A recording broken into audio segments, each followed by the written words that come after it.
Bonsoir à tous, ravi de vous retrouver pour le 18h30 à la une ce samedi. Le patrimoine littéraire africain au cœur des priorités de l'Académie du Royaume du Maroc qui lance bientôt une chaire de la littérature africaine.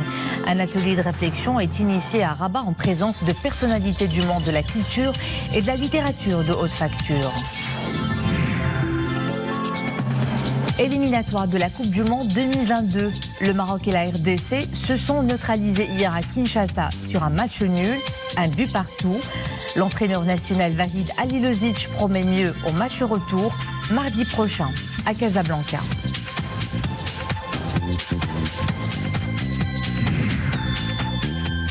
Et à Driouech, nous irons à la rencontre d'Abdelrazak Loukili, un collectionneur hors pair. Horloges, disques, voitures d'époque et bien d'autres objets à la valeur inestimable élisent domicile chez lui, à découvrir en fin de cette édition. Mais d'abord, ce message de solidarité de Sa Majesté le roi Mohammed VI aux serviteurs des lieux saints de l'islam, le roi Salman ibn Abdelaziz Al Saoud, suite aux agressions qui ont visé des installations vitales et civiles en Arabie Saoudite.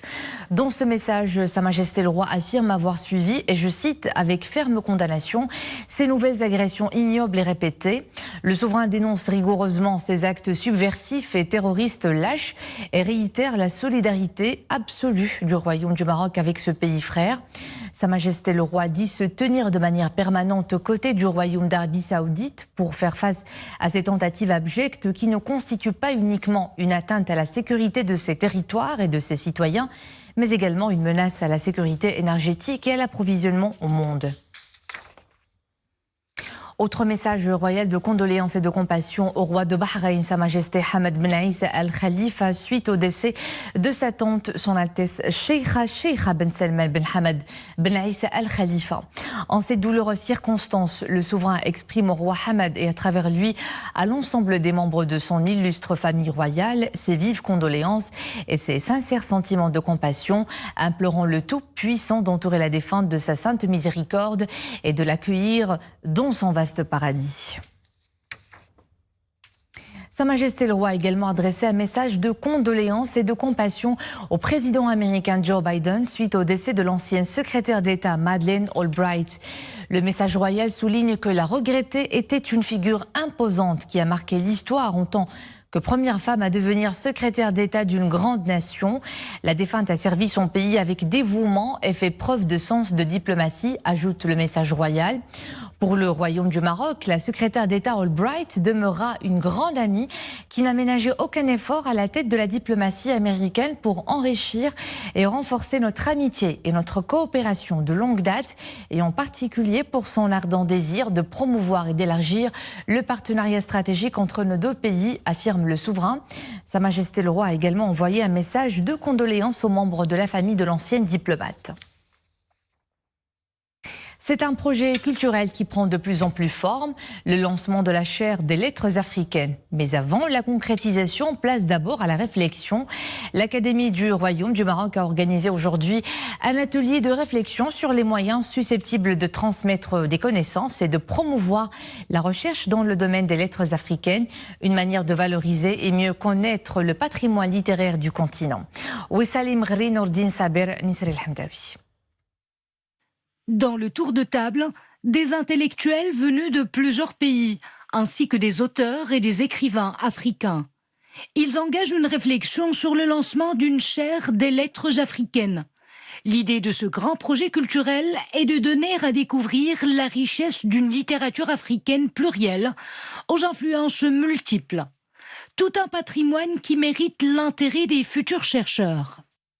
Les études en littérature africaine, et dans la littérature africaine, ça veut dire l'ensemble des lettres africaines, aussi bien en français qu'en anglais, qu'en portugais ou en espagnol, ne sont pas étudiées dans nos universités. Et nous souhaitons encourager non seulement nos étudiants à travailler dans ce domaine, mais en même temps à découvrir toute la richesse culturelle de l'Afrique, non seulement sur le plan de l'écrit, mais sur le plan de l'oral. Ces derniers temps, la littérature africaine a beaucoup fait parler d'elle. Rien que cette année, 2 grands prix ont été décernés à des écrivains africains. le prix Nobel de littérature et le prix Goncourt. C'est dire la singularité et la force d'une littérature africaine éclectique. Le lancement d'une chaire des lettres africaines est perçu comme un projet fédérateur. Le rendez-vous d'aujourd'hui est un rendez-vous capital parce qu'il ouvre une nouvelle ère, celle du décloisonnement, celle du remembrement, celle d'un regroupement des forces littéraires à travers des thématiques qui peuvent être communes à toutes les langues, à tous les territoires. Et il faut bien dire que l'horizon qu'il trace, cette vision qu'il porte, est aussi adossée à ce qui est un rêve pour les Africains, le panafricanisme, et aussi pour que la voix de l'Afrique soit identifiée. Le lancement de la chaire africaine des lettres est prévu en mai prochain. Pour mieux faire connaître la littérature du continent, tout un programme d'activités est fixé. Un recensement de ce patrimoine et des expositions de ces littératures et de pédagogie innovante. Le Maroc et la Grande-Bretagne célèbrent le 300e anniversaire de leur relation. Une célébration sous le signe de l'art et de la culture. Et dans le cadre de l'anniversaire du premier traité diplomatique signé entre les deux royaumes en 1721, un riche programme d'activités culturelles et artistiques met en avant les travaux de jeunes artistes marocains et britanniques. À cela s'ajoutent bien d'autres activités qui reflètent un partenariat renforcé, notamment ces 2 dernières années en termes d'échanges au plan économique et commercial, mais également en termes de valeur ajoutée et d'interconnectivité culturelle et artistique entre Rabat et Londres. Écoutez à ce sujet l'ambassadeur du Royaume-Uni à Rabat, Simon Martin.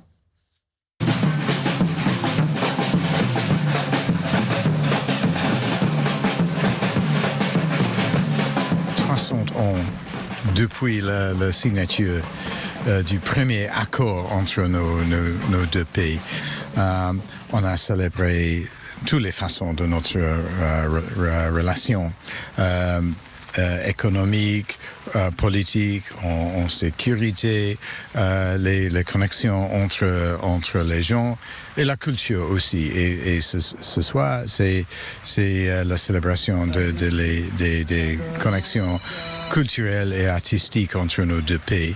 Mais je viens hier de Londres où on a lancé le nouveau programme Morocco Now chez nous. Au Royaume-Uni. Et ça, c'est un très grand signe de l'importance de cette relation. On est très confiant qu'on va avoir de grands investissements entre nos deux pays, une augmentation de notre commerce bilatéral. Mais pour nous, ce soir, c'est la question des connexions entre les gens de nos deux pays et surtout entre les jeunes. La conférence internationale de Tokyo pour le développement de l'Afrique prépare sa 8e édition, prévue en août prochain en Tunisie. Ce samedi, une réunion ministérielle préparatoire s'est tenue par visioconférence. Le ministre des Affaires étrangères, de la coopération africaine et des Marocains résidant à l'étranger y a pris part. Dans une allocution, Nasser Bourita a souligné que le Maroc reste convaincu que l'Afrique doit être traitée en partenaire égal et considérée pour ce qu'elle est, comme réservoir de la jeunesse et de la croissance de la planète. Le ministre a également énuméré un certain nombre de priorités sur lesquelles doit plancher le futur forum international sur le thème du développement en Afrique. Parmi ces priorités, le développement socio-économique, la stabilité politique, la sécurité alimentaire et désormais la sécurité sanitaire. Les atouts économiques et touristiques, tout comme les opportunités d'investissement dans la région, Souss-Massa à l'agenda de la visite d'une délégation d'ambassadeurs accrédités au Maroc. Un déplacement de 2 jours marqué par des rencontres dans le cadre de la stratégie d'attractivité territoriale et l'ouverture sur le monde menée par la région. Des rencontres sont organisées avec des responsables locaux et des opérateurs économiques dans des secteurs clés comme l'agriculture et la pêche maritime. Des visites de terrain sont aussi au programme, notamment au technoparc de Souss-Massa et à la station de dessalement d'eau de mer à Chouka Eitbarin. Le 11 national et son homologue de la République démocratique du Congo se sont quittés hier sur un match nul, 1 but partout, après une rencontre difficile disputée à Kinshasa. Malgré une terne prestation, les Lions de l'Atlas sont parvenus à égaliser et espèrent être en position de force au match retour mardi prochain à Casablanca. Retour sur les temps forts de ce match barrage, comptant pour les éliminatoires de la Coupe du Monde 2022 avec Mohamed Aitleshker.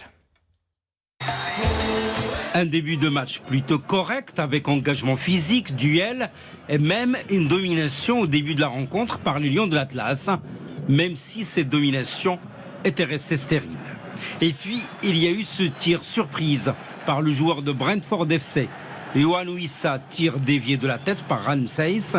Le but des Léopards de la RDC déstabilise les joueurs de notre équipe nationale.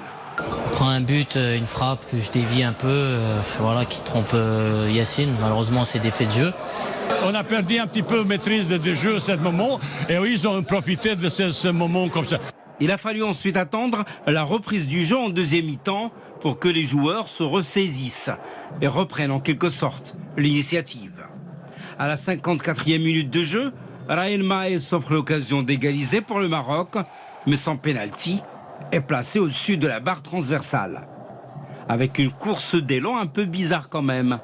Et à la 76e minute du jeu, un centre au millimètre de Massina sur la tête de Kabi, qui remet le ballon à Tissoudali, un tir plein pied et c'est le but d'égalisation.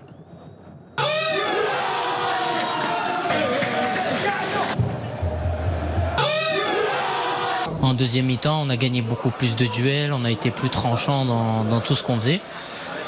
Alhamdoulilah, ça a fini par payer, donc je suis très content. On doit être content de ce résultat, même c'est raté penalty, c'est décevant, mais il faut le féliciter, on s'est battu, le résultat est positif. Un but partout à Kinshasa. Les Lions de l'Atlas devraient trancher mardi prochain à Casablanca au match de barrage retour. Et pour cela, le coach souligne les mots-clés. Surtout sur la possession de ballon, sur la vitesse de jeu, vitesse. C'est comme ça, on ne peut pas faire mieux. Verdict de qualification le 29 de ce mois, mardi prochain, au complexe sportif Mohamed V de Casablanca à 20h30. Ils ont été parmi les frontliners pendant la crise sanitaire du Covid-19. Médecins, infirmiers, journalistes, forces de l'ordre. Des femmes courageuses et professionnelles qui se sont investies corps et âme durant une période critique propice à toutes les interrogations. Un hommage leur est rendu à Marrakech à l'initiative de l'Association marocaine de la santé et de l'environnement. Parmi ces femmes, deux de nos consoeurs, Amina Allem et Soumaya Belayachi, journalistes correspondantes d'El Oula à la Cité Ocre. Combien d'autres frontliners ils ont été de ce combat face à une épreuve inédite pour informer et sensibiliser le public dans une conjoncture pour le moins critique.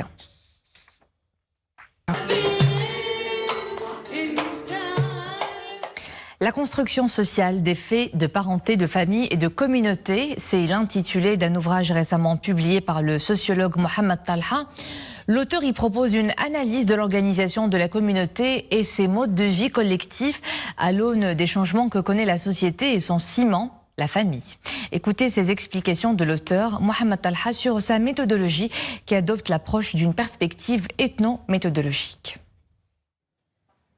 L'approche ethno-méthodologique adopte une posture constitutive dans la mesure où il prend en charge la relation de réflexivité, la relation d'élaboration et de réélaboration mutuelle entre le fait de représentation et son objet. C'est-à-dire la représentation ethno-méthodologique et l'objet de cette représentation, à savoir les faits en question. Et je dois dire que ce qui m'a poussé à entreprendre ce genre d'études avec cette approche, c'est le fait que dans le monde arabe, généralement dans ce qu'on appelle l'ethnométhodologie du droit, il n'y a pas de recherche ethnométhodologique sur les faits sociaux conduite par des Arabes. Sa passion, c'est la collection d'horloges, de disques anciens et de voitures d'époque. Abdelrazak Loukili fait de sa maison un musée où plusieurs collections cohabitent et rivalisent de beauté et d'originalité. Rachid Latabi a rencontré le collectionneur à son domicile à Driouch. C'est un reportage commenté par Oumay Marami. À première vue, tout porte à croire que nous sommes devant une maison comme une autre. Mais à franchir ce portail, un véritable spectacle s'offre à nous. Un tic-tac lancinant emplit cette pièce où une centaine d'horloges et de montres anciennes se côtoient. Bienvenue dans l'antre du collectionneur. Quand j'étais plus jeune, mon père s'amusait à garder précieusement des objets anciens. À sa mort, j'ai continué sur ses pas. C'est une passion pour moi. Je trouve que ce qui est ancien a un certain charme. Cela fait maintenant 25 ans que je collectionne toutes sortes d'objets. Une patience infinie pour amasser ce trésor. Des vieilles horloges au poste de radio en passant par des téléphones, Abdelrazak Loukili s'est dédié corps et âme à sa passion. Des objets rares dénichés un peu partout, l'homme n'hésite pas à débourser gros pour affiner sa collection. Sans dernier achat coûteux, ses voitures de collection. Ce musée est un vrai régal pour les yeux. Il y a de tout. On remonte dans le temps et on se remémore les bons souvenirs. Les plus jeunes peuvent découvrir beaucoup de choses sur l'histoire du Maroc. J'ai retrouvé des disques de 1907, de 1910 ou d'autres d'Oum Kulthum qui datent de plusieurs années. C'est franchement surprenant. Je suis égyptien et ce genre de disques, on les retrouve difficilement chez nous. Une collection de plus de 5000 objets à découvrir à Driouch. Des pépites uniques dans le monde.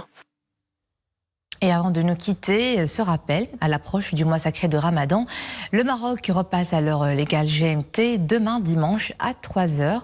Durant le mois sacré, les administrations publiques et les collectivités territoriales vont adopter l'horaire continu de 9h à 15h du lundi au vendredi. Et avec ce rappel, on se quitte. Merci à vous de nous suivre. Notre titre à la une à 20h30 avec Marim El Ofir. Au plaisir de vous retrouver demain. Bonne soirée.